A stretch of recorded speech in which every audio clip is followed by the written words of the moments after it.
Welcome, everyone. And we'll start our meeting with comments from the public regarding items that are not on the agenda.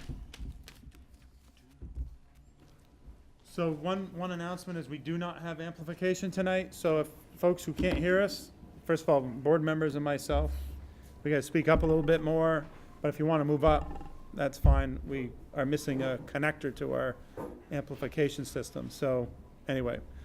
That said, I don't know if there's any comments from the public on items that are not on the agenda. All right, seeing none, we'll move on. David, any amendments to the agenda? Yes, we have, on your consent agenda, we need to remove under 13, the two new hires. We're just not yet ready for that. So you can take those two off, those two individuals off of the hires under 13. Will be removed. That's it. All right. Move on to agenda item 5, announcements and student rep report. Yeah, so he just let me know, so I don't know if he'll have some announcements for a little bit later, but today was the annual Career Expo, which is always a very successful event at the high school. Today it was very busy and great. This Friday is the late start and early dismissal days. Yesterday was an SBAC/ACT testing day, and then 10th graders had some cashing in thing. I didn't really know what that was. I, as a senior, got to sleep until 1. And next Tuesday is the similar schedule. Then last week, this past Sunday, I know there was some band concerts for the high school, and then also I know Chamberlain School had their concerts last week as well. And then also, I didn't see it on the agenda, but I was also going to talk about really quickly about the other paper article. So my deadline is April 25th, and I know our next meeting is the 17th. But then I saw this sheet. I don't know if we're going to be discussing that later on. But I just want to briefly touch that all the information for the surveys is in, and I hope to meet with Chuck very shortly to kind of analyze that and go through it. And then I was going to ask about kind of the steps forward about that, and if we're going to maintain the same topic or whatnot. Agenda item on the other paper articles or communication?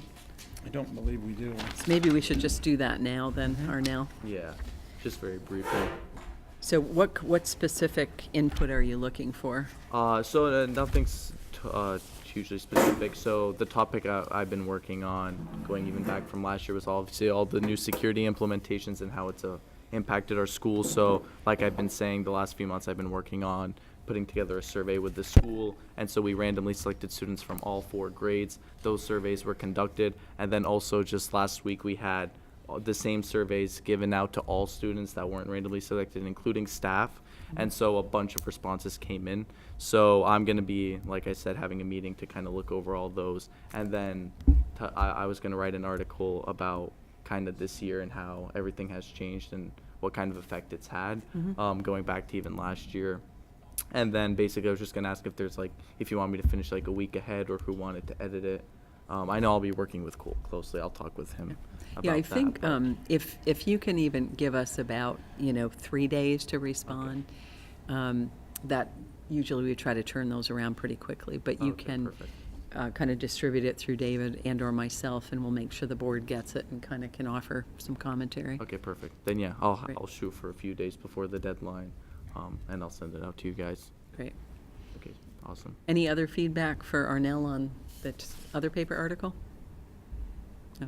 Do you know yet what your response rate has been on the surveys? Yeah, well, so the independent or the random ones, we had 25 from each grade. Okay. And so far, I was just looking before this meeting. For the staff, I think there was like close to 45 responses. For the 10th through 12th grade, I think there was 60 responses. And for the 9th grade, there was also 40 plus. Oh, good. So then that was minus all the already random. So a lot of responses. Great. Yeah, so it'll be good, yeah. Good. I don't know if you had any specific. Cole, welcome. Thank you. Sorry about that. I No did say problem. that, yeah. So, one thing that the South Burlington High School Student Council last year enacted something that we call Speak Week, which is students. It's an acronym.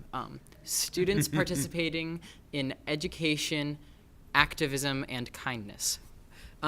And so we have many panels and many presenters throughout the week, and something that I brought up and other student council members brought up was, what if we had a few board members have a panel? And so we were wondering if any of you were interested in coming in. We would just want to know like what day that would work for the majority of you. We wouldn't need all of you. 1 or 2 would be great. It was just an idea, so I wanted to pitch that and advertise Speak Week as well. I don't know what Arnell has done, but basically the 20th annual job fair career expo was today. The Bernie Sanders Vermont Choral Concert and Town Meeting on Arts Education is this Saturday at 6. The chorus concert's at 2. And the Rick Marcotte Central School next Thursday is having their science fair. Let's see what else. Kindergarten registration is April 8th and 9th. Half days this week, Thursday and Friday for the elementary schools and Tuttle. And I believe that is all. And I could just quickly read through these, sorry. Go ahead. No, I was going to say, you didn't get to hear Arnell say that as a senior, he got to sleep until 1. Yes. I didn't sleep till 1, but I could have. I probably will next week, And though. Cole, quickly, when is Speak Week? Speak Week is the week before break, so Our next meeting is right in the middle of it, the 17th. okay. So like the 15th to Okay. 19th, I think, yeah. Well, without committing any individual board members, I think if you send out an email, either through David or myself, I'm sure we can find some availability for at least 2 board members. In fact, preferably 2 board members, then we don't have to warn the meeting. So, so yeah, if you wouldn't mind just sending that through David, we can accommodate that, I'm sure. thank you. Thanks. And then I was just going to quickly read, Big Picture will hold its last open house event on April 4th from 10 to 12 noon through admissions. Though admissions will continue, please pass this on to any students who you think could benefit from our project-based small community and student-directed learning environment. And then also parent-teacher conferences at the elementary schools are from April 4th to the 5th with dismissals at 11:30 a.m. So, yep, that's tomorrow and Friday. And I have just a couple more. This past Sunday, we had a high school band concert on Sunday, as I said, and it was a great event. I had a nice chance to be part of it, and also listen to Cole on the trombone. He helped out the younger group in the first band, and then symphonic, right? Symphonic? I'm in Wind Ensemble. Wind Ensemble. I got that a little bit wrong, but that was great. The other announcement is I want to let you know that Rick Marcotte Central School recently received a Mamava Mini as a gift from Mamava, as well as steel case furniture and red thread distributors who waived their shipping and installation costs. The company is based in Burlington. Mamava is an expert in lactation space design, thoughtfully designing solutions for breastfeeding moms at work and on the go. With both analog and digital products, Mamava products celebrate this 21st century breastfeeding mother. Executive Phyllis Stambolian, who was once a guidance counselor at Rick Marcotte, was able to choose where to donate the 2, and one being Rick Marcotte and the other being CVU. And again, we want to be really happy with that, and we're continuing to work on those as well in our other spaces. So again, just want to give credit where credit is due. Thank you. Great. Any other announcements? All right. We'll move on to agenda item 6, Superintendent's Report. So we have 2 items here. The first one is having a chance finally to take a look at the work that Vince Balduke and his students from St. Mike's have done around the exit poll survey. And then the other is we'll do a brief update on the airport noise once that's concluded. But at this point, I'd like to welcome Vince to come forward, and again, extremely appreciative of all the good information and how we can put it to good use. So thank you, Vince, for being here.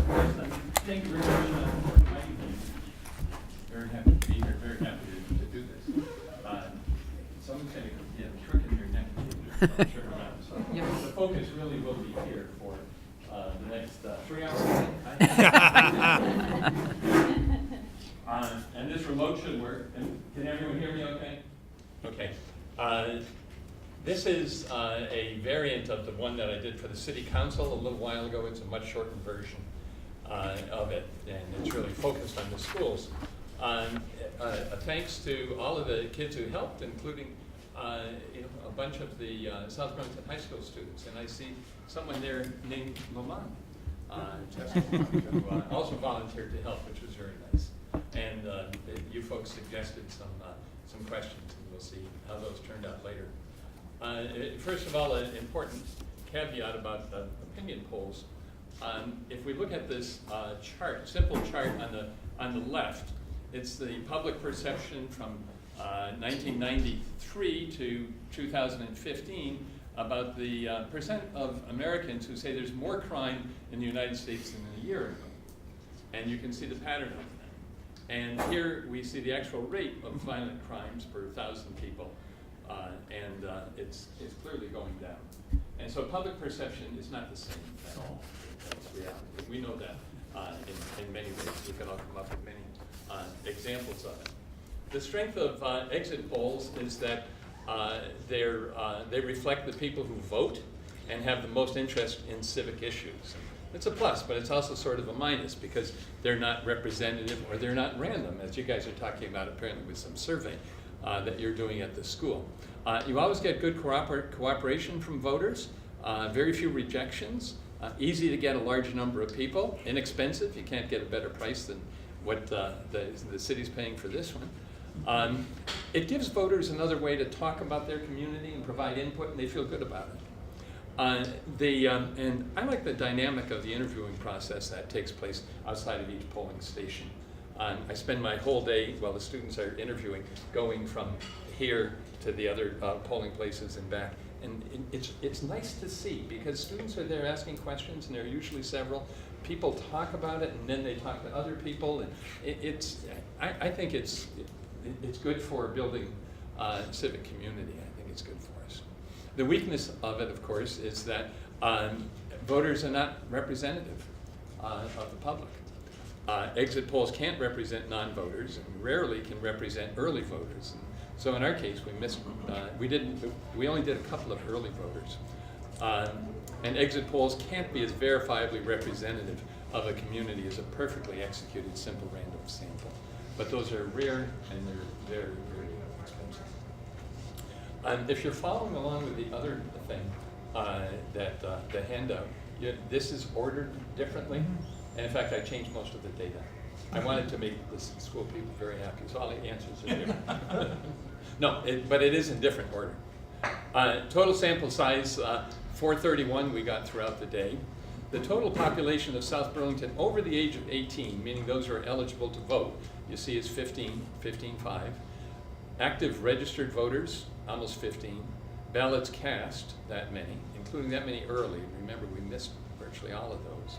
And on November 6th, we actually had 6,915 voters, and we only actually talked to 431 people. Now that number is not bad at all. When I've done statewide polls, the appropriate number for a state the size of Vermont is only about 400. National polls are usually around 1,500 for the whole nation. And so the sample size isn't as important as a method of selection. So I'm not worried about 435. In fact, it's a pretty good sample size. How demographically representative are they? Perfectly representative of gender. Roughly mirrored the age distribution, but we got slightly more older voters and slightly fewer under 35. And as is typical, voters are much better educated, and we certainly saw that in what we have. A couple of miscellaneous South Burlington demographics. This is from the American Community Survey. It's posted for 2017. I just got it in December. This is the estimate. Not everyone agrees on that number. We're within a couple of hundred of that, I guess. This is really interesting for the school, of course. The census estimates that in 1970 we had 4,100 kids here under the age of 18. And in 2017 they estimated 1,000 fewer. So demographically times have changed. This is happening throughout the United States. It's a very important statistic. And if you're reading about colleges closing, here's a reason for it. Demography is destiny. We have about 8,500 households. Our median family income, about 81,000. Vermont state, and that's just about where the nation is, about 68,000.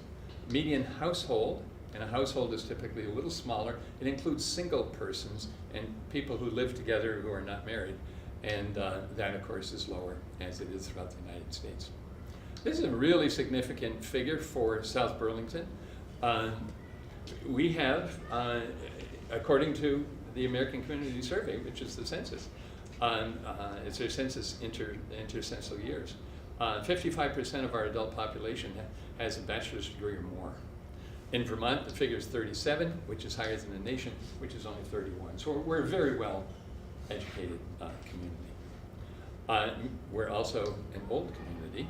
Median age is 43, Vermont 41, United States 37. Another explanation for the colleges having trouble, but also for schools having to adjust.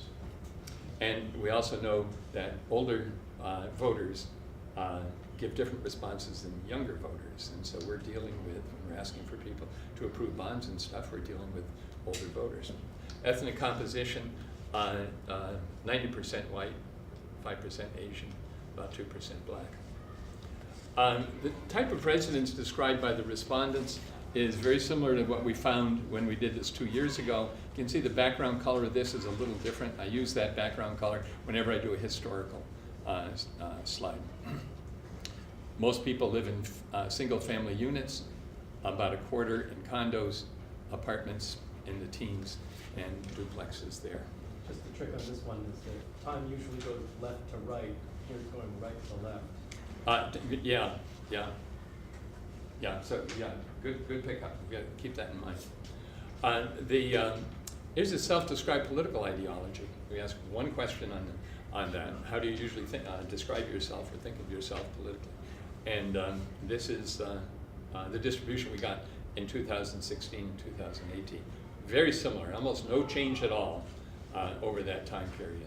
But if you look at the little footnote down here, nationally, Gallup reports that about 38% of the voting public self-identify as conservative. We have 11 or 12%. So we're quite different. Only 24% describe themselves as liberal. Look, we're almost half. Independent, closer, and something else, we're also a little higher. So now just to focus on schools. Each of several surveys that we've done since 1992, the schools have been ranked at the top of voter priorities, rated extremely well, enjoyed voter support for financial funding. So here's the exact question, and I'll show you the graph for it in a minute. I'm going to read a list of several issues that relate to South Burlington. How important are each of these to you? Very important, somewhat important, or not at all important. And responses that you'll see in the following graph are organized by highest to lowest. That's not the way we ask them. How important are each of these to you? It's a little hard to see this font. That says providing quality services such as police, fire, and recreation. It's a little longer than that, but that's a good summary. Maintaining quality schools. It's absolutely tied with that. I could have put that first, it wouldn't have mattered.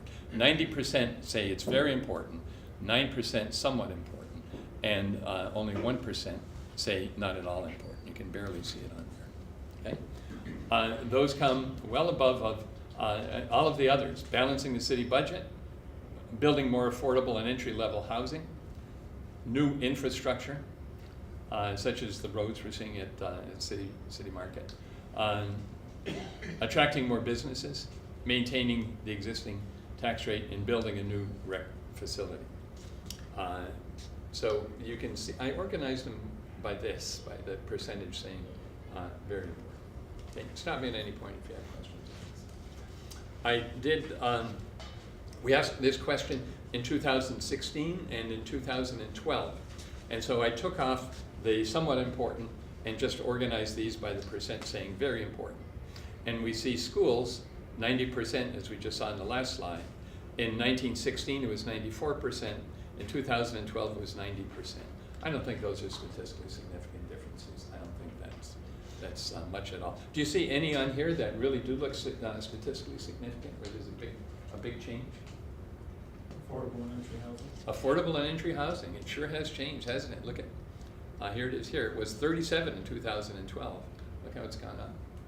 But we read about it all the time now, and there's a committee on it, people are talking about it now. And so, you know, I like to see something like that that's easily explained, and it says, oh, this data means something, it's not random. It's just not just random noise. So. Here's another question verbatim. The New South Burlington Comprehensive Plan sets goals for the community. How well would you say the city has done in making progress on the following priorities over the last 2 to 3 years? So here are the answers. Whoops. Here are the answers on that. How effective are the schools at serving the K through 12 population? 26% said excellent. 40% said very good. Fair, poor, but a lot don't knows here, right? Almost about the same as reducing energy consumption, addressing climate change at the local level. Okay, this is important for the school, for the schools. It's quite a testimony. Okay. Here it is for 2016, 2018. And the 2016, did I just reverse them? 2016 being on the left? I did. Left to right now. Oh, aren't I clever? I'm just trying to confuse people. Didn't confuse me any. Is that good for you? Okay. So this is a surprise. Whoops. Very goods are similar. Fair, poor, don't knows. The big change seemed to be with the don't knows. And it was verbatim the same question. No idea why.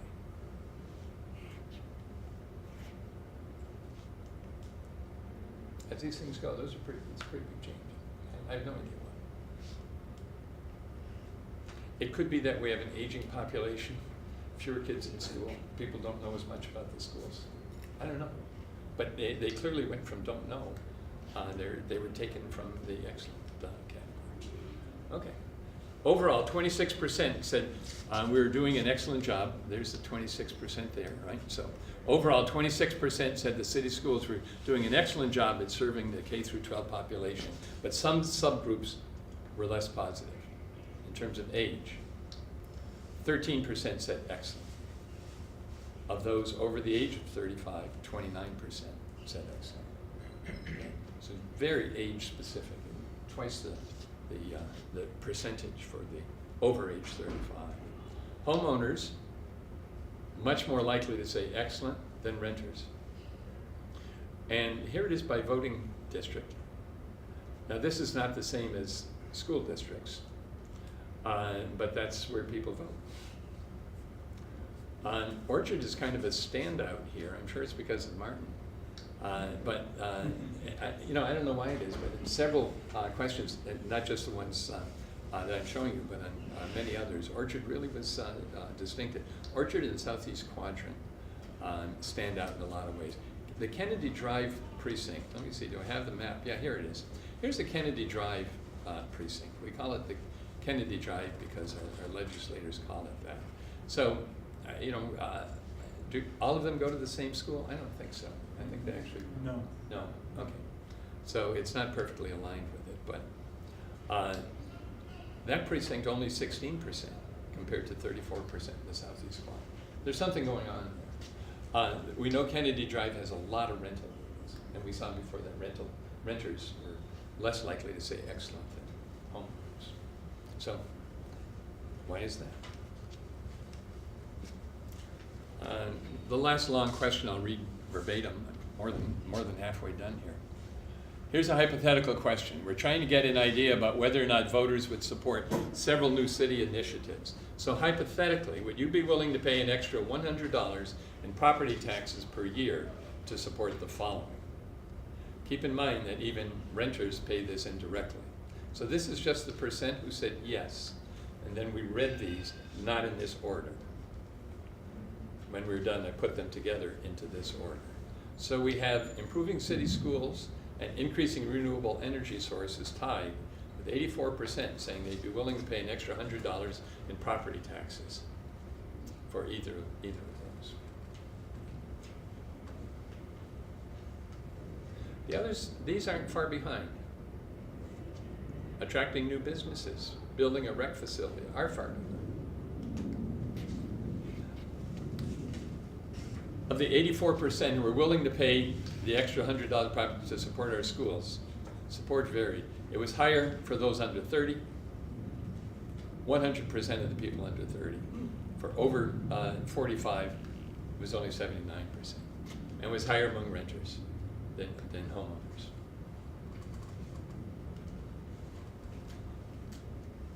Here we have 3 different time periods, quite a few years apart. Same question, slightly different question. We asked it in 1992, and the question was, would you be willing to spend an extra $100 for better schools? And in South Burlington, 52% said yes. In 2012, 78% said yes. In 2018, now that was different wording, to maintain quality public schools. And here the wording, as you saw, was to improve city schools, 84%. Big change. One explanation for this one being so low, and this was higher, I've asked the same question in statewide surveys. South Burlington is usually higher. Wealthier towns are usually higher. In 1992, it seems to me that $100 meant $100. It was a lot of money. In 2018, it's a dinner and a movie for 2. Yeah, it's means a little less. Inflation has chipped away at that. A nice thing. Same question, willingness to spend the extra $100 varies by demographic, so we just have to look at the red, that's the only one related to the schools. Highest for the younger, and lowest for older people.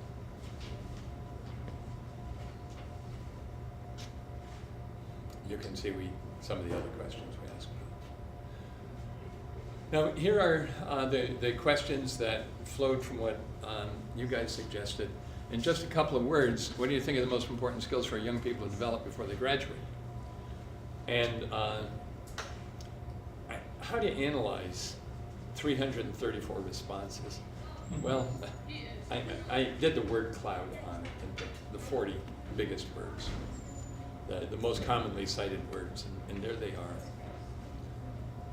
I have that complete list of 334, plus for the next question as well. And I'd love to leave it with you, and maybe there's a quantitatively oriented student who would like to take a stab at quantifying it better than this does, and do what we call content analysis on it, and see if they can flesh more out of it than the word cloud does.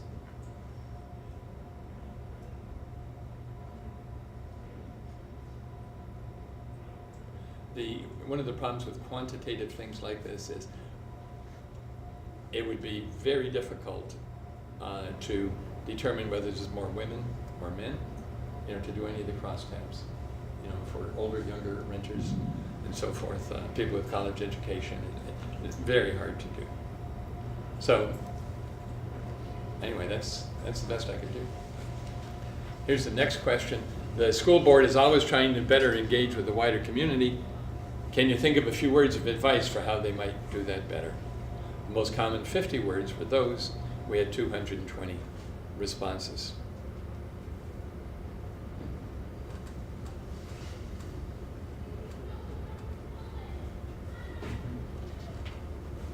I don't know exactly what you make of it.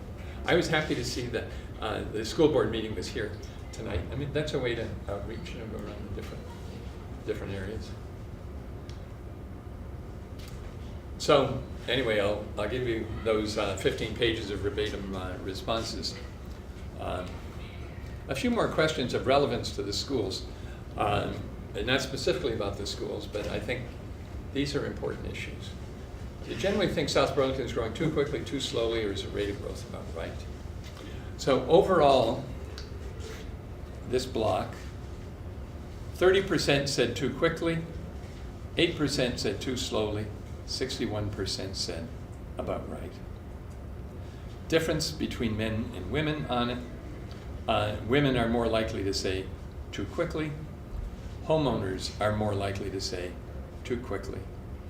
Renters are the least likely to say too quickly. And they're the most likely to say it's about right. And here's the same question divided by age, and there's the 30% overall. Look at how that rate goes up with age.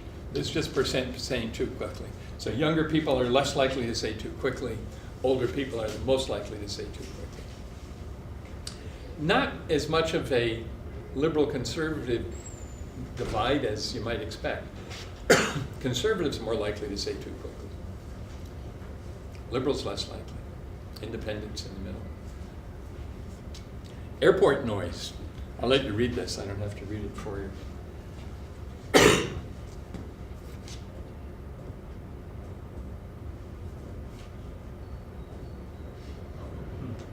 Okay.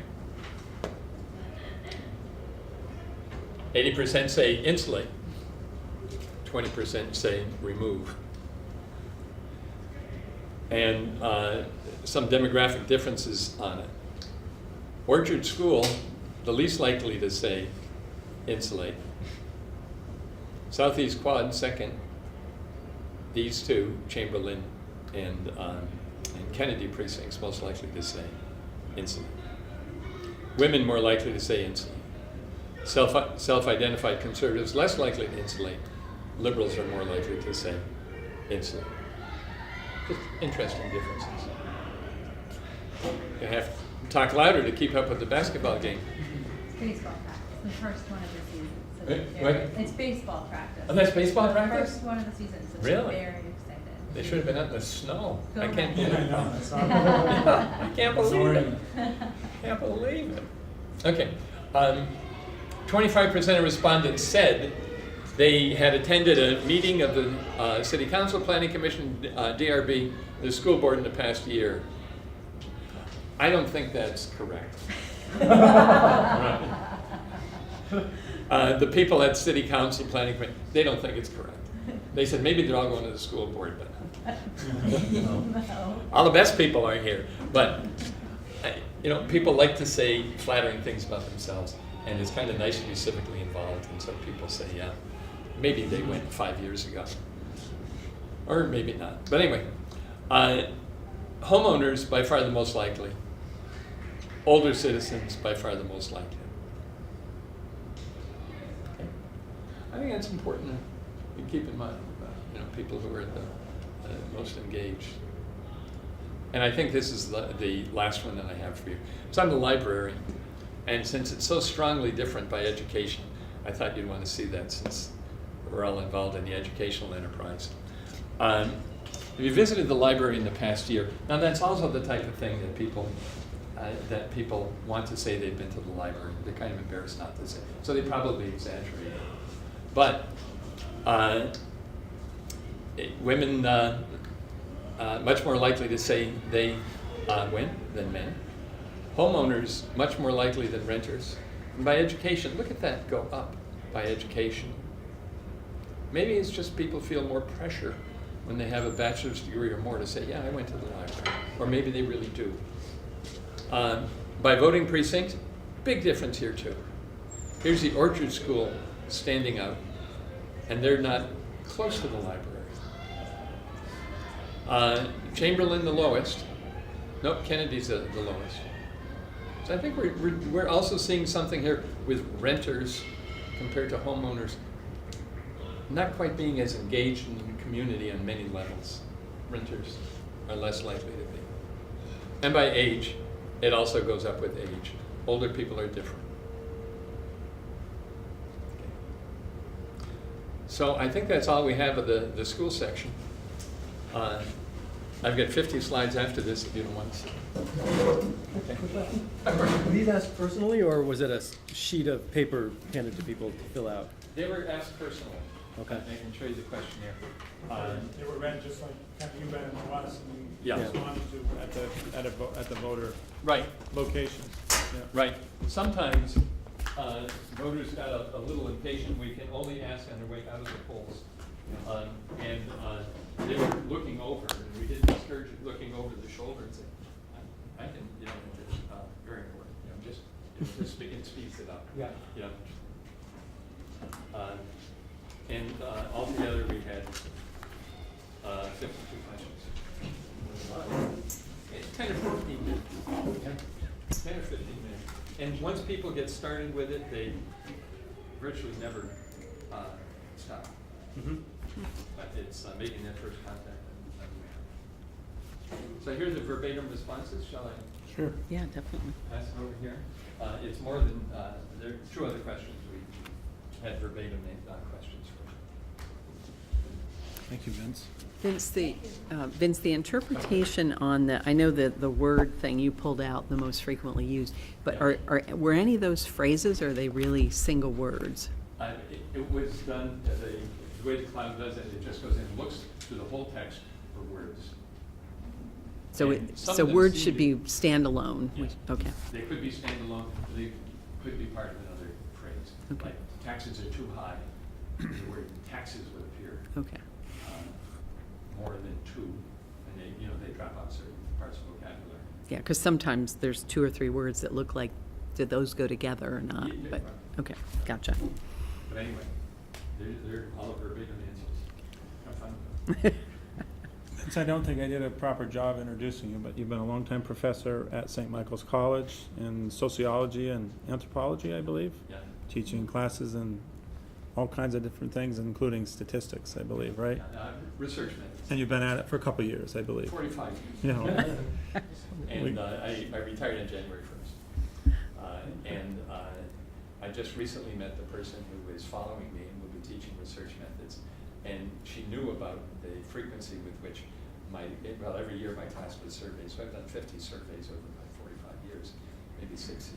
But she really likes that. She's a really good hire. And she said, do you think I could do that? So maybe. Awesome. Great. Maybe we can continue to do it over the years. One quick question I have for Sure. you, maybe it's not quick, but you've had the benefit of sort of having your students, and you've been involved in administering this over a number of years. From your perspective, are there questions the school board isn't asking, or questions that should be asked about schools that sort of haven't shown up in these exit polls that you feel would be of value?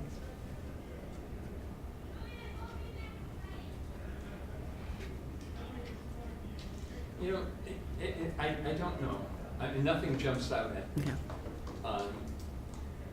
You know, surveys, polls are always superficial. And you can see how superficial they're. You know, we look at some people's responses and say, that's probably an exaggeration. Although there's consistency, and you know, it's still worth asking because, you know, many things balance out.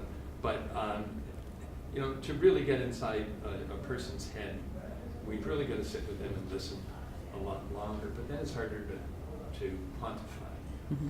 And so the list of verbatim responses is, you know, some people will read that and say, I've got a good feel for it, having read the whole thing better than a word cloud. You know, that's pretty good. But you lose, you know, the ability to make charts, or, you know, without a huge amount of Yep. the ability to make charts and tables and make comparisons between subgroups. So, you know, all of these questions, you know, you saw the longest questions. A lot of the questions are much shorter. Mhm. And so they tend to be superficial, and people are in a hurry Mhm. sometimes. And sometimes they want to talk for a long time. Sometimes they just want to get on with it. Mhm. Our citizens have been very responsive over the years. It's really, and they like talking to college kids and high school kids. It's good. It helps the survey to have high school students involved. You know, a lot of older people don't see young people, and so to have the opportunity to actually talk to a high school kid is nice, or a college kid. It's just nice. It's just good. Great. So, Thank you. Yeah, keep thinking if, Yeah. Perhaps next year, the person who's teaching research methods in my stead will call you up and say, do you have some questions? Great. And so it'd be nice if you had some. It's easier to come up with open-ended, much harder to come up with the other questions. But you can see the difficulty lies in them. Great. Okay. Thank Thank you you. again, Vince. Okay. Awesome. Hey, you won't be insulted if I leave. No, Okay. Thank you for inviting me. yes, thanks for coming again. Sure.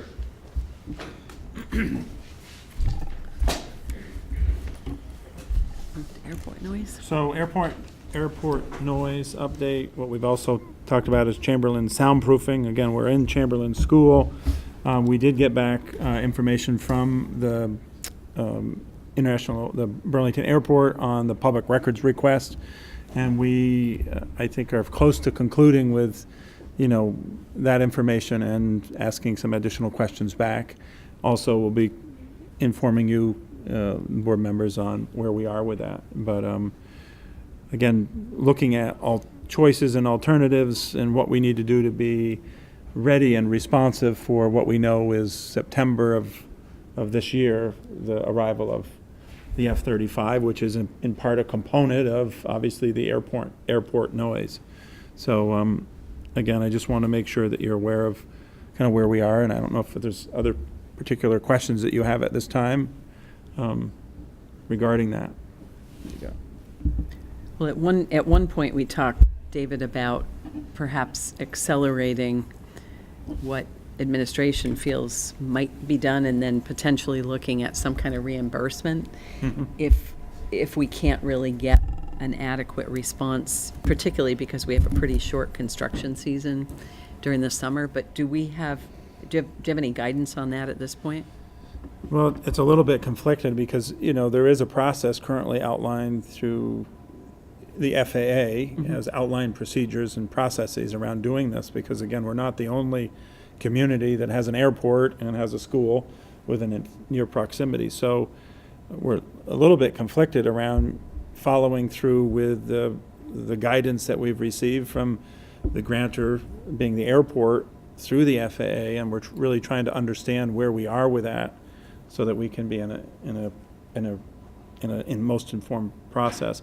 I'm worried currently about, just given how long it takes to make changes, I'm worried about being able to be responsive and ready for September of 19. So that's again part of the reason was to make sure we have all of the information to inform our decision making, and I think we'll be ready for you in probably by the 17th, if not the following meeting, to give you kind of an update on where we're going, recommendation, and perhaps even some additional feedback from the FAA/the airport. Yes, sir. Sure. Linus Levens, longtime Chamberlain resident, South Burlington resident. A couple of brief concerns and caveats concerning airport noise and any negotiations with the airport that might involve the granting of an navigation easement. As you may or may not know, over a year ago, Burlington National Airport and Payne Jones made a presentation, multiple offered processes to mitigate the impact of the arrival of the jets, one of them being sound insulation, another being help with sale, a third being outright purchase. And in their PowerPoint, at every step, the last item on each process was, and a navigation easement is granted to the airport. If you're unfamiliar with navigation easements, you can Google FAA navigation easement and you can get the classic FAA template. What you need to be concerned about as a municipal property like a school is that the navigation easement is treated equally among municipal property as well as residential property. If you grant the easement, you cannot come back later for future losses of use or loss of value.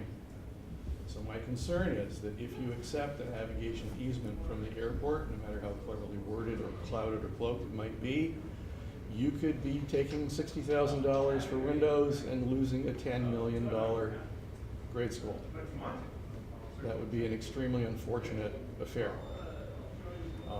I know that right now on the BTV website, there are 3 versions of navigation easements of varying strengths. Also, there was a presentation, I believe, in November or December that involved a couple more navigation easements. I know that the Burlington Airport has, since 1985, purchased 250 homes. FAA requires navigation easements with the buyout money. I am incredulous that Burlington International Airport cannot offer the public a copy of a signed navigation easement that they have used. So my concern is now being relayed to you. None of us want to lose a $10 million school for a $60,000 installation job. Thanks. David, we had some discussion of the navigation easements in the past. Do you have, is that something you want to hold, or do we have, was there clarification on that? Yeah, so I'm definitely not the expert. I'm aware of it, and I'm aware that they have been contained within any sort of upgrades or improvements that are done. I know that they've been part of that. Again, I too have a concern and would not, on behalf of the board, certainly enter into any agreement that would have create an navigation easement for a public entity like a school. I think the other part, in digging into the navigation specific, and I can't speak on home ownership, but at least a little bit on municipality like a school, I do know that even those who have been approached to sign a navigation easement, I know that if it can reopen, mitigation can reopen if the levels or disruptions have a factor of a % increase. So in other words, if the sound today and you mitigate sound, and let's say you did sign a navigation easement as a municipal entity, and then whatever happened in the near future changed and it was louder, there is a provision in there that allows that to open. But again, I'm extremely, sensitive to not, entering into any sort of agreement. That said, I don't know what will end up be the finality of approach that the FAA or the airport that will take with us. And obviously, we do have legal counsel that will advise on what's in the best interest. And obviously, you folks will have, the ultimate say. Linus. Just a quick addition. In the EIS, they gloss over low-frequency noise. And as you know, we have a cold climate here in Vermont. When it's cold in the wintertime, when the kids are in school, low-frequency sound travels farther and will have more of an impact. The EIS failed to, in spite of the fact that I brought it up, the EIS failed to address that. The F-35 engines produce more low-frequency sound than the F-16s. So we'll have to see about that as well. That may be a further impact that is not currently, people are not currently aware of. Thank you. Thanks, Linus. One thing as I'm thinking about it, and I'm not sure if it's anything we would want to direct you to address right now, but because we're obligated to go to the voters with any easements, would that include something navigation like a easement? navigation easement? I don't know. We might want to just tuck that away for our Yeah. due diligence Mhm. once we get that final information. Any other questions from the board? Comments from the public? All right, seeing none, thank you. And we'll move on to agenda item 7, master planning and visioning. So I don't have a lot of an update here. I think Bridget can help out. We have a large event planned at the high school auditorium on April 11th, and it's open to the public to come. We're hopeful that, people will help get the word out. This is an opportunity to, again, get an update on where we are, where we've been, and an opportunity for people, again, just to be educated. There's been a lot of work around providing information about the options, educational specific purpose and focus that we're trying to address, the facilities and their current conditions. So again, there's a fair amount of effort that's gone on, and this is again another opportunity for the folks in the community to come and be part of getting that update. We have a series of planning things going on for the Master Planning and Visioning Planning Group. Again, we did, previously we provided an update, and we're basically doing about the same thing and hoping for, again, that feedback. And Bridget, I don't know if you wanted to add anything. The only thing I would add is that if anybody on the board has any more input or questions they'd like to see answered in that presentation on the 11th, or any other thoughts, there's a working group meeting on Monday, and there's also a working group meeting on Thursday morning before. So it would be great if there's any other feedback or thoughts or input, really Monday would be really helpful, so that we could incorporate that in the presentation, or if there's any follow-up on that before we get in front of the community on Thursday. That would be really helpful. Excellent. So When is the meeting on Monday? So Monday, the meeting is at, 10:30 to noon, no? I think that's right. Let me just check the calendar. Yeah, it's been moving around, which is why I don't have it in my head, because it was originally supposed to be this week, and then, yeah, things happened. Yes, so Brian is right, 10:30 to noon on Monday. Yeah. The only thing is, we did ask if Brian might want to come. So if you wanted to come too, we would need to do like warning or whatever. And then, if you want to, Martin, that's great. We'll Yeah, just no, push the Yeah. warning out. Why don't you, warn it, just in case. I Mhm. think I can probably. okay. do that. And then 11 to 12:30 on Thursday, the 11th. There Which I is. won't be on. Okay. Yep, and then the Master Planning and Vision Community Meeting is from 7 to 9, and it is at the high school, just for the public to know. And are we warning that? I think. No, I it think- needs to be I think warned. I think it already is Yeah. prepped Okay. to do that, yeah. Yeah. But, just because of potential for 3 Yeah. or more of you will be there.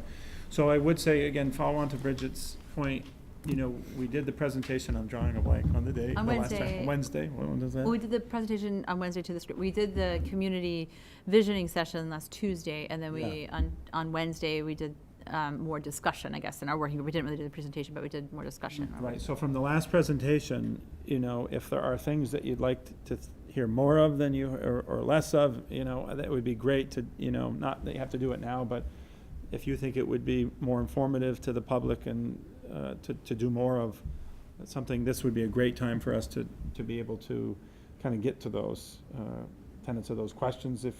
Again, we've taken away some already, so I don't want to Yeah, make from you last, think if you've yeah, already last week's provided working that, session we've was good. forgotten that, but Yep. if there are other things that have popped up, or for people who've, been in the audience and want to offer that, we would certainly appreciate it. Is the community night something that you'd like Arnell and I at? Absolutely. I think if, it's less interactive probably, Cole. It's more, just because by virtue of the setup in the auditorium, it's a little less collaborative because you're not at tables or anything, but I think there'll be a fair amount of opportunity in lobby conversation and exit information where that will be important. And so you and students, I think, are absolutely welcome. Encouraged. Yeah. Thursday. All right. Anything else? All right. We'll move on to policy work. Agenda item 8. So we have 2 policies here. The security cameras, again, this is the 3rd reading. We warned them for action. And then F9, pupil privacy rights, it's also the 3rd reading. I'll move that we approve the security cameras, 3rd reading with the amendment or change that you have on paragraph 4. I assume we need to have a clean one to actually sign though, right? Yep. Yeah, I think the concern there has been addressed, so yeah. Mhm. Any further discussion? All in favor? Aye. All right. We'll get a Thank you. clean version for signature. Mhm. Pupil privacy rights? And I will move that we approve the pupil privacy rights policy, F9. Further discussion? All in favor? Aye. Okay, thank you. Thanks. All right, agenda item 9, negotiations update. Bridget, do you want to give us support staff? Sure. We met with the support staff again on Monday night, the 1st. We're sort of making progress. We have another meeting scheduled for next Monday, the 8th. And we're going to make that sort of an extended session and see what kind of progress we can make towards wrapping up. But just moving along. And as far as the SBEA negotiations, the date of April 17th has been set for mediation and a mediator identified. So that is set for, I think, the morning. Yeah, I We're think starting 10 in the o'clock, I believe, is start time. At this point, maybe, could be noon. I'm not exactly sure what that will be, either 10 or noon. We're So we waiting just for have to confirm confirmation. the start time, but that date is set and a mediator identified. So moving forward. Any other discussion on agenda item 9? All right, we'll look to set the agenda for April 17th. So that's in your packet. Only thing I'm wondering about on the 17th is whether or not we should add back in the city school piece. I've taken that off, but maybe we want to put that on or just put announcements because we're currently looking at some possible dates for a steering committee meeting. So maybe in just transparency, just to make, I'll probably add that back on there. I don't know what that date will be. Yeah, I would add that that back work? on as a standing item. I was surprised to see that it had sort of come off because there's just so much going on. It would be good to just have a quick update on a couple things Yep. each time. Okay, very good. And note that, we'll have a pretty full agenda with those monitoring reports. Again, we did get the audit in, and Okay. so you'll be seeing some of that information come your way as well. So that will be a pretty heavy agenda with those two areas. In addition, I think we also have calendar on here. Calendars there, yeah. Yeah, so that will also be an important piece around the continued ask for late starts, early dismissals, and we'll have some data for you to share about what we've been able to accomplish this year and what we're looking to do next year as well. Can we offer any early feedback? I expect, yeah, I expect that I know what that feedback will be to try to reduce those. So can I just, one question I did have is where we are in the 3-year cycle. So there was a request for Through 2020. through 2020. Yeah. Okay, so we have one more year of the, okay. Yeah, but we still feel it's important. I mean, I felt it was important to give you some more feedback than what we've had in the past. And there's an effort right now for us to just look at we've had late starts and early dismissals that often aren't on the same day for elementary, middle, and high. And so looking at whether those could be put on the same day. So to a parent or guardian, it has to be a late start. It may be more beneficial from their perspective to have it all on the same day, perhaps. So we're looking at that to see if that would be a better, we've gotten some feedback from folks, and that may be a part of our proposal. So Yeah, in general, just like last year, as you're sort of considering it, anything you can do to make more full weeks of school Yeah. for families and to try to, even if the hours are the same, to try to condense those into smaller time periods so that we might have a few more full school weeks would be really helpful for working parents especially. yeah. All right, we'll move on to agenda item 11, future agenda items. And this kind of goes without saying, but I know when you're working on the master calendar, you were going to make an effort to include some of these under policy monitoring where it's appropriate. Yeah, we did it, I don't know exactly when, I'd done it some time ago, but to try to get these at least identified, those that are within monitoring reports, to get them identified and calendared, based Yeah. on the board calendar for monitoring work, to get them in there. So I'll work with how to do that for either the 17th or the following meeting to get those identified. Okay. Any other comments, Alex? Let's see, at the previous board meeting, I requested that we move assessment of how we are doing up, and I believe, Elizabeth, you or David was going to either check with the VSBA for guidelines on how to do that. So yep, that's good. Thanks, Alex, for remembering.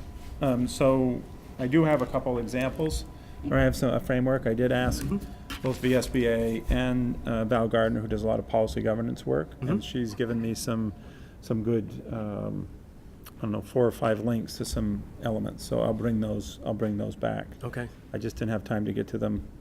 I really also need to review them a little bit Yeah. and share them with Elizabeth too before we push them out. And So I'll perhaps be at a doing May board meeting, because April 17th is looking pretty long. it. Yeah. Okay, thank you.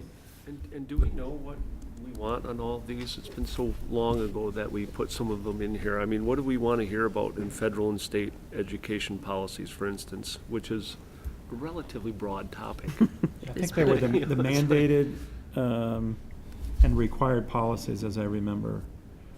Still a pretty broad topic. I was hoping you would remember. Don't count on my memory. Well, I think, Martin, I'm pretty sure you came up with that one, I know I didn't. and I'm going to stick to that story. I know I did not, and I'm gonna spend the rest of this week going through past board, on the web. And global executive constraint community feedback, what is it that we are, I think it was more, what I recall, it was just getting feedback on your establishment of that particular, article that's out there, your global executive. you're just Constraint saying the topic. same words. I think it was just defining it and understanding and getting it out, I think. I think it was how to get feedback. Yeah. Yeah, And well, I mean, that we may may be want to linked to your revisit whether assessment. these are the priorities of where our time should be spent over the next year as well, Well- because we've got, Yeah. What I think- wasn't trying to lot do, of- what I was trying to do is not actually have them as an identified individual item, but try to look at, under the monitoring reports where Right, they would. So we right. know, like, student assessment. And the other part of this will be a conversation with you, which the central office team has been working with me on, number one, to get more educated on policy governance, to look at how we sequence the calendar. So if you're doing asset protection, where should that be? That most importantly helps inform budget development, right? So, and know that it's a 12-year role, but 12-month role. So when should you have certain things? So we're just trying to be more mindful about how we do that, and then open that up for a conversation. But one, we could say, the reason it's in the month of November is because of this. And you folks, obviously can ask the questions once we do that. We have not, from my perspective, I haven't provided that level of oversight around the calendar, and so we've been reaching out to people like Val Gardner, who've been doing a lot of that work, and I'm not getting necessarily a lot of, like, this is how others do it, but I think it's important that we align those monitoring reports that can be most informative to, action-related items, budget items, feedback and assessment. When we're rolling out assessment data, probably it'd be good that the monitoring report would follow that once we get data in, versus trying to do student assessment when we haven't yet received the information, So a little more thoughtful pieces on Well, that. to your comment though, Martin, there's several on here that I think, and one of the reasons they hold a place here is our opportunity to maybe clarify what we intended and reevaluate. And I know when anything goes on here, it usually has a pretty solid rationale, but the longer it stays on here, the more distant our memories become. So one, there's a message of we need to capture what was intended with a parking lot item like this. And I would say, David, as you're going through that, and if you can't sort of see where the fit is in the master calendar and monitoring reports, we should probably spend a little bit of time reevaluating what the intent was and kind of reconstituting this future agenda item list to reflect, the current priorities of the board. so I mean, I can see already the non-union support staff, that should probably be when we take up this staff, treatment of staff. Even though it's not, Right. doesn't quite exactly fit necessarily under that monitoring report. Youth pretty risk close, behavior though. surveys, treatment of students, city, school, long-term investment strategies. That one, I'd put a big star behind, because that's kind of what we've talked about, is having, you know, on the finance side, more than, you know, a strategic plan, essentially. Yeah, so, Again, some of this is a little bit of my learning over time. When these first came to be, or suggested, if we, and my staff, myself included, were more inclined to say, yep, that's gonna come up, open calendar, gonna come up here, and it could be a conversation of, do we wanna move that in the next year cycle, because it informs more of our work, or not. But that's, you know, that's part of my work too, is to know that, you know, like you said, you know, obviously student outcomes, or the manuals, right? The manual's part of, you know, providing staff information. It's a critical part, so that's where you're gonna see it. I make one other comment. The how to run effective public hearings, that one came up, I believe, after the Rebels Community feedback. Yeah. issue, and that was actually the person who runs the restorative justice making a recommendation of how to handle those kinds of Controversial- meetings, the controversial type meetings. Pressured So that's why that one's there. Well, it was a Probably should- combination, because it was both a combination of, I'd say, all community feedback, including the individual from the Restorative Justice Program, but it was also differentiating a hearing from a board meeting. Right. And that was something from an experiential standpoint not many of us had had at the time. So an opportunity really to kind of collectively learn. And we've got lots of opportunities with master planning and visioning to Right, we should. get better at that. Yeah, I mean, this should be a triggering event, should be the fact that if we have a hearing coming up, we should probably try to schedule it Yeah. Good. in advance of that, so. Yeah. It seems like the intent is to just go over each of these and see if we want to keep them here, right? Well, I think we'll let David take the first pass by incorporating where they go into the monitoring report. Okay. And the governance document, which we're reviewing at the next meeting. And then if there's outliers, that's our opportunity to sort of provide further definition and Yeah. clarification. Yeah. I asked that because I think I may have had a hand in getting the Youth Risk Behavior Survey update added to this list. And, you know, I think I don't know if you want to call it a personal agenda of anti-tobacco was going along with the Youth Risk Behavior Survey. So, David, I don't know if you want to keep it on, but Well, it's I out think there, you know. I've left it on because I think that it may be a component of evidence that, Yeah. that would work into one of the monitoring reports around Okay. treatment of students, right? Yeah. That is a component of evidence that I think would be appropriate. So, Okay. I haven't removed it. I think that that's an important transparency for you, between the board and myself, and that we also find a place for that to be, you know, put there, because again, it's, Yep. it's a annual, it's not an annual. Biannual. Biannual event, right? Yep. Okay, thank you. All right. Thanks. Move on to considering the minutes of the meetings of March 18th, 25th, 26th, and 27th. I wasn't there on the March 18th meeting, and I'm listed as present. March 8th. I was there in spirit, was two of most them. certainly, but Oh, actually that. not physically Okay. there. Okay, remove. There were, 'cause it was a Monday, so there was a planning meeting and there was an evening meeting, and Martin's right that he was not at the evening meeting. Okay. Right. So which one are you saying, the evening? Evening meeting, I was Evening, at, yeah, okay. yeah. Yeah, the 5 PM, March 18th. All right, so any other comments or changes on those 5 meetings? Nope. All right, seeing none, those are approved by consensus. And we'll move on to the consent agenda with the agenda modifications that David referenced earlier. So we have some retirements / resignations. Again, I'm not exactly sure of how those work, but they're obviously saying they won't be returning.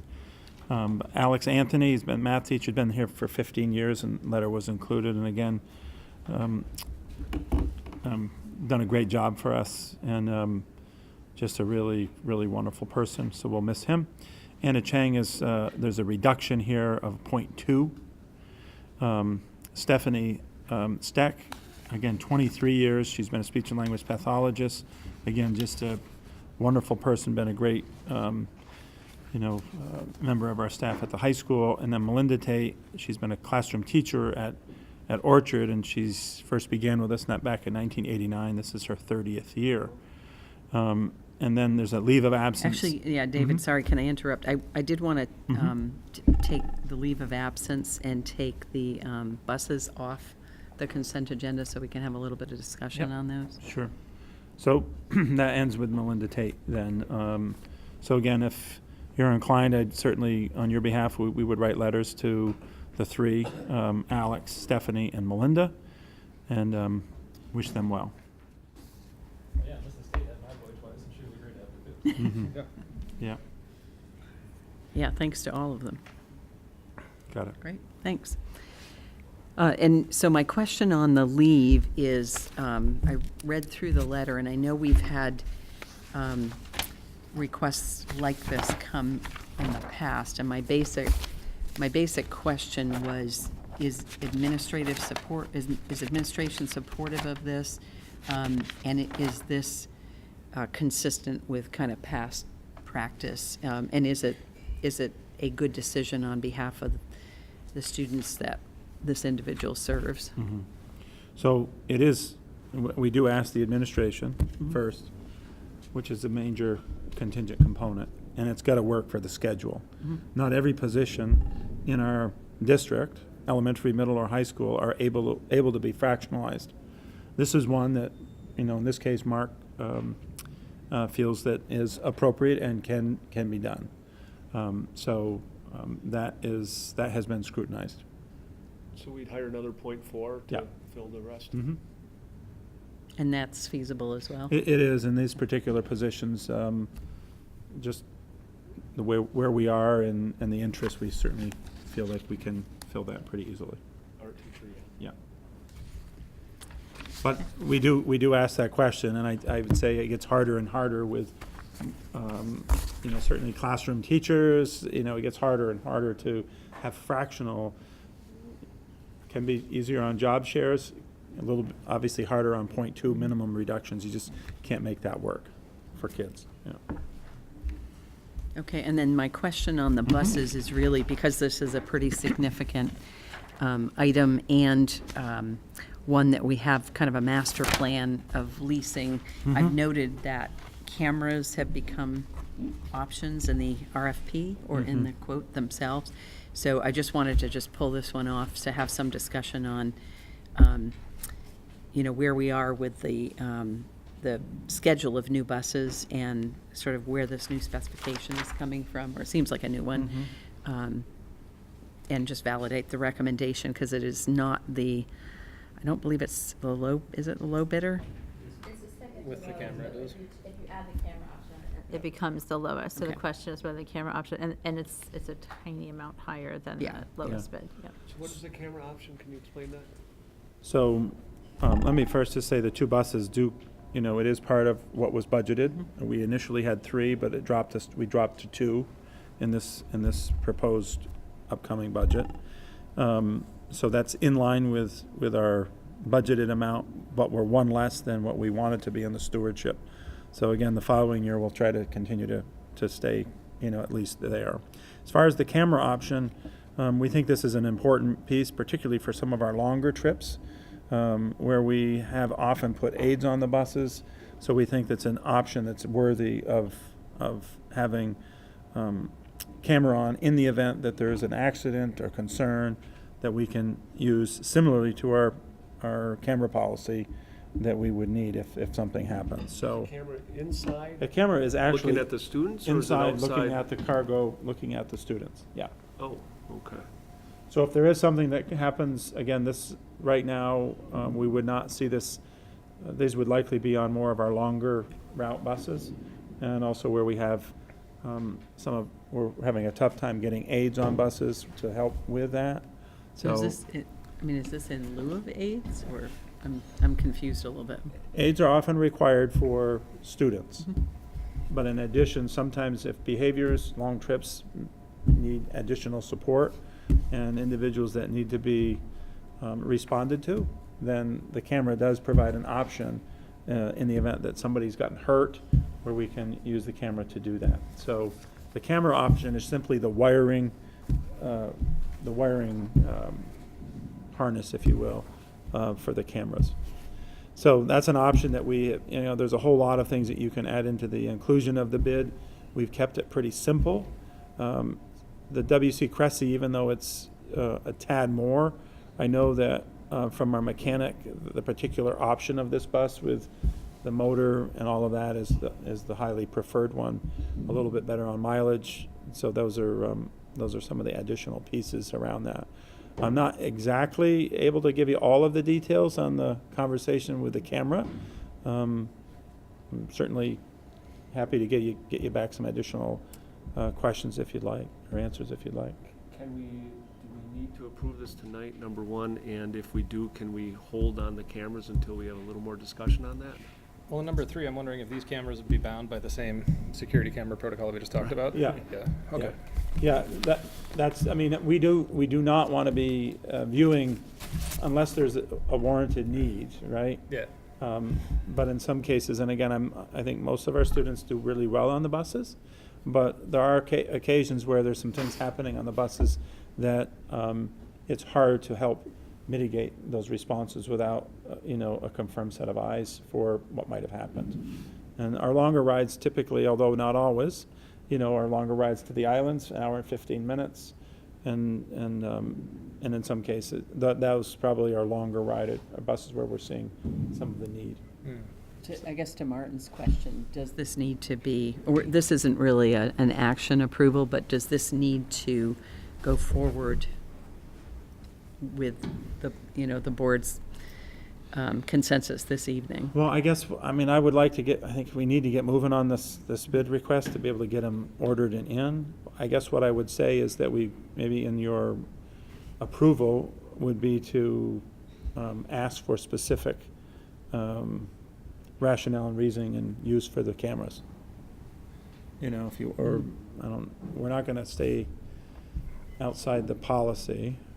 I have to say, I don't understand the response or the need or how they're used. I certainly have heard of cameras on Yeah, so buses, what but happens is if somebody comes off the bus in the morning or on the way home, and it's been there's a serious incident has occurred, it's difficult to get to the bottom of it without interviewing all of the students, and then even then it's hard to help mitigate the response. And so the camera, in that particular case, can provide some important validation to have the corrective action. For, again, somebody who was harmed, harassed, bullied, or one of those particular areas with, again, our school resource officers helping us to help with that. So, have we had maybe recorded situations where that could have helped? Because frankly, it kind of creeps me out a little bit that we're going to have watching the students on the buses all the time. It's the surveillance that we have. But if it's... Well, we're seeing an increase where we think it would be helpful to more rapidly mitigate the issue, and we don't particularly, I've always felt like it's the best to get, student information firsthand, but in some cases where there's been a pretty, harmful situation that's occurred and we can't seem to get to it, all we can say is, But have there been those incidents? We've had some, yes.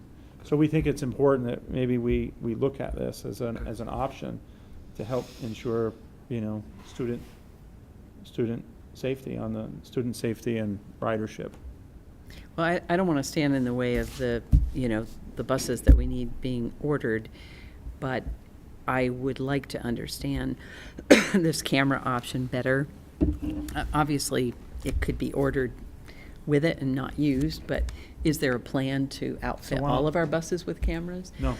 And it's curious as to me how we would distinguish only longer trips need cameras. Yeah, I think the way the camera systems work, you could have all buses can be loaded and equipped, but you don't really know when the camera is in it or not, right? So you only may have 2 cameras out of 30 buses. So it can rotate from a bus, just to see how It could also, it's also, just making sure that, things are responded to. Again, we're not looking at them unless there's a need. But if I'm a driver and there's an incident and it comes to fruition, then if the camera's on there, it can help us. Obviously, if there's a concern on a particular bus, then it can go on that bus. But that's, again, they're pretty widely used across the country. I had experience with them in my previous district. And I too have a little mixed emotions about it, but it is an important instrument that can be deployed. Well, here too, it would require the police chief sign off as well as yours, as it would. Right now, elsewhere? yep, Yeah. yep. I'm a little confused by something you just said. It's sounding like the camera can be transferred from bus to bus, or is it built into the buses that So the we're wiring ordering? exists, and essentially what happens in the very front of the bus is a kind of a black box, and you can't see in it, right? It does have obviously like kind of black glass, but you can't see in it. And so it just sits there as a camera, as a notification that there's a camera, could be. And it has just a place where you take the camera, plug it in, push it in, and then close the door and lock it. Gotcha. So it's just that device, and you don't necessarily know if it's in there or not. Why don't you just put the black boxes on all the buses? Well, Tell the kids we're watching them. well, that's essentially what you And then that'll do. deter all the That's behavior. essentially what you do, and it sits there, and, but you don't buy a camera for every bus. You have probably a couple, that you can move, and if you're having a hard time, you can put one in. So, All right. Alex? so I would say you bring it back for further conversation and rationale and use, and, I'll have Gary come and report on it, and give you a little bit more update on the reason and rationale for the camera. As far as the purchase of the bus, I would like to be able to get at least the recommended bid approval for that bus. Alex has a question. Yeah, just a quick question, and maybe, I think this might be because I've seen some sensational videos that end up on, I don't know, Yahoo or Huffington Post, where, one kid gets bullied by every other kid on the bus as he goes to the back row or something like that, or an adult who's on a bus completely loses their composure and starts beating up another kid, and it's some sensationalized thing, but it does show the usefulness of having the cameras so you can see exactly what's going on. And I guess it put a personal perspective towards what you're talking about, is basically overall security and being able to determine what happened on the bus. So I'm in favor of the camera option. That's it. But no YouTube, we're gonna have to No, change our and no, policy. that Well, we're not allowed. True. my fundamental questions are really coming, are we in compliance with our own policy? For instance, if it's, your initial comment sort of implied it was prospective in terms of helping have a set of eyes if somebody was hurt, but it sounds like it's more retrospective in terms of if there's an incident. And I guess the concern I have is to make decisions to put active cameras on buses because of a past incident, I think might go beyond the policy. So I guess How you make the decision to put it on what bus? yeah, You're so I saying mean, I'll maybe. just put it on the umbrella of, are we in compliance with our own policy as it relates to school property that is moving around? Yeah.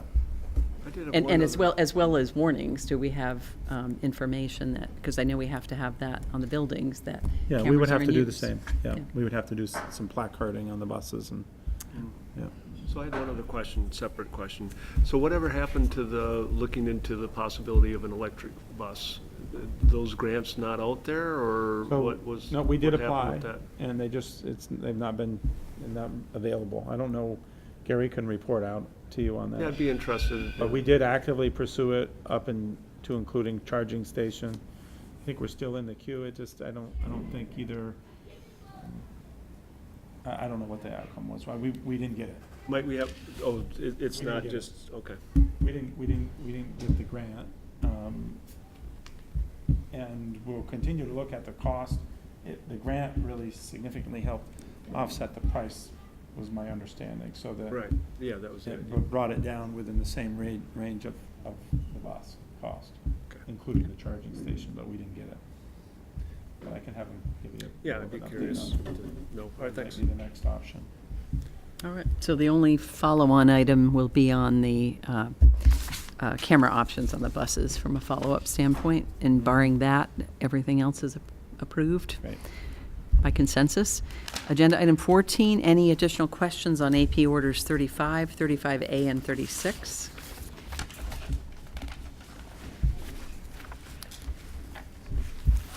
Nothing? All right. Seeing none, I'll unless move there's to any adjourn. business? All right. Good. All in favor? Aye. All right, we are adjourned. Thank you.